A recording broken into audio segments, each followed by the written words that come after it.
I work and send me but me say me I me one say NPP aban we entry Ghana from any callers any communicators and eka say Canada mo the papa Vice President Bawumia esi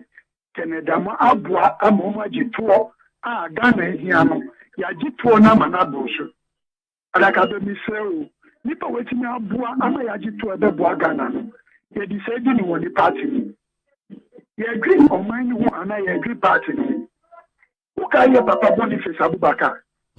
iti ni papa na wo NPP mu ni na na wo dwi on mine wo nkofu ko wo party ni mu eno mu do mu dwi mu party be wo alaka be mi nka da o mi say 2024 program na ma be aba no be dia mi ye mu shimi sabubo we ye papa Alechemachi ni dia because we need to be NPP anymore and yet the ye NDC all those be you but na ka mi nya yanka omo fe ba omi aba ni yetimi really rough down because omo bebu o man andrew o man no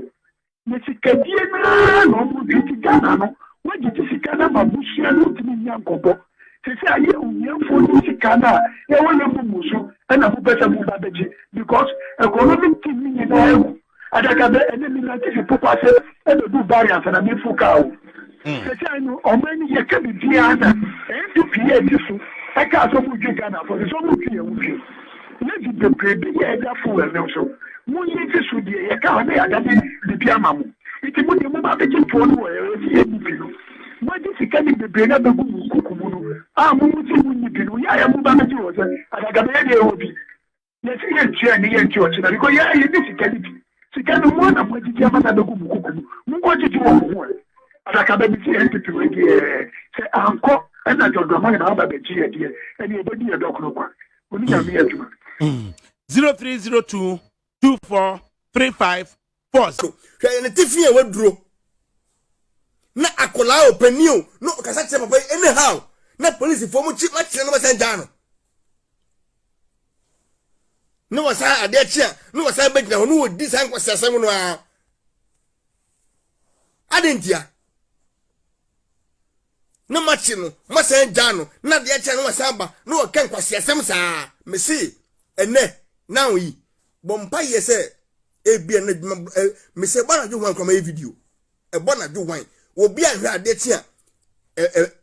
wodana unyan ya behu e bana ju wan me see 2 minutes from my video 2 minutes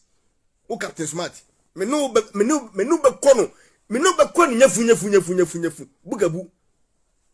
because say wo de wo no why wadwen say wo mu nipa bi wa ase we so na wo pese wo di we nipa ho ene e bedi wo platform wo di nipa ho ene nya wo sika dia nya mbe twa ka na say sika na wo benya no me say wudi ni nebe to enuro na abasan ni adawaje na ho san wawu wo ma me so be bre because wo ma me kwa de ogusu bre no be bre se wo ene wasifo na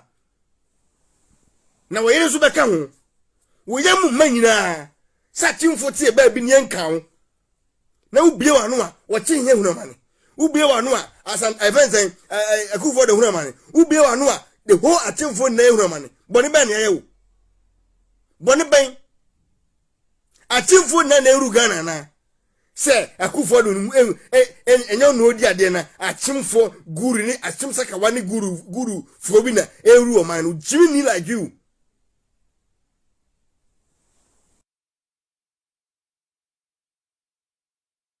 enyimi hu se ya Ghana de ya okoka bi bi se CIS democracy ya kebima min kebi ni chese de bia de betim bia no e wo se uba utu obesi wo se megu oni na busuan hu fin en na sifo na fin ni e jan sa na brofo ne o mo sa na mo kire yen se democracy tie na o mo di democracy ne kwa ba yen ke mem ke bi kwa ba yen no ultimi na television so ni president atem the president the whole Ghana say me who is it there I say when I ru Ghana and ya show na say Jimmy TV station ni Jimmy radio station ni Jimmy phone gu sa ayi hono onua FM hono and ya show na Jimmy sa me see from A to Z mu am wo FM hono na mu ye Jimmy fo mu ye muwa mun masifo na me si say ma me no be kana ho kwa de ma me no de mo on de bi obe pro ni fo be pro minimo bia de Captain Smart yi wa nya nru sa enso yen no bi kan pro na be pro entimu de munya na chi abua osi je wotu bo na bonu kwa no ne hu nyina hise de odina kire se na ne gine se woni mu a je wotu bo ababo no osi enye ne yese de odina kire se woni gine mo de munya kire ho na mo trans na mo nhise se akon na wote abotire na obi edi se nkwasi asem ni amumuye sem wei na osi more fire kwasia se basabasa si na kunsia wodan bi ewasi wo yepade bi awaye no eje kwasi ni nyina mu da mun kakai Liberia ne Rwanda ne Sierra Leone ani ade se wodan be ka wo de tra wana pre se wo ye wo so ye wo na wo so dwi oman no ho na se mu de musimu pen oman ni ye de pese oman ni jetom ye de pese oman ni sai etie de ye ken na ye nkwasi asem eti mun ko support wo no mu ni more fire na ti na se eje to Ghana wo dwa pade na wo eje to mu no ka hu se ebi ebeka hu yesi ukoto sabo bi da unu yaso a ka tire ne se sore yeso enka se sore ne so enti de wo ye no e wo se yin na sore o man Ghana ni e ka se tie no sa de wo ye no e bokro tribal politics e bo man tribal debate e se o man na mu bie mo no a me see Mahama na status en kwasesem we na Mahama na status en jimisem we na se atimfo sakawa community we sorry no so be kika ne bo so asem ana mbe ka fo tia na no de wam ana fi no ma biem adan boni ban atimfo boni ban mu ye boni aye sa ade ntia boni aye ye ka mo se atimfo pe manso ye mpe manso na mum boni aye ana obaye oya de mo obi na se ni pe na nyiwa ya eya na me bra ho se papa we eyi na kuma mu ne pe so be bo o man Ghana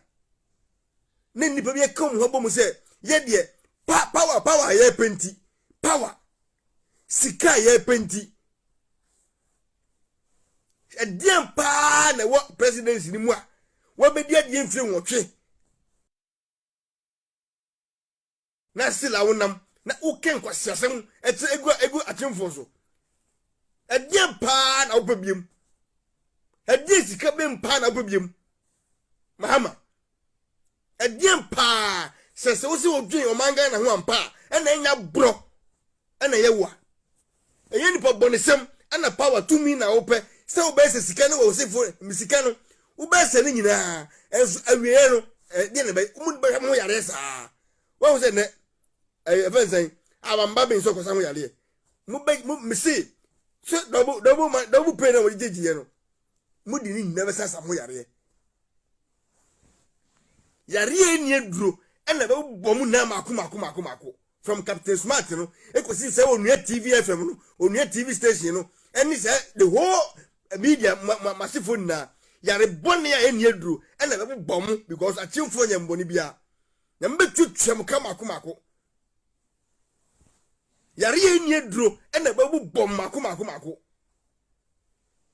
set achimfo mafoya se twapia na modi twimose 24/7 sen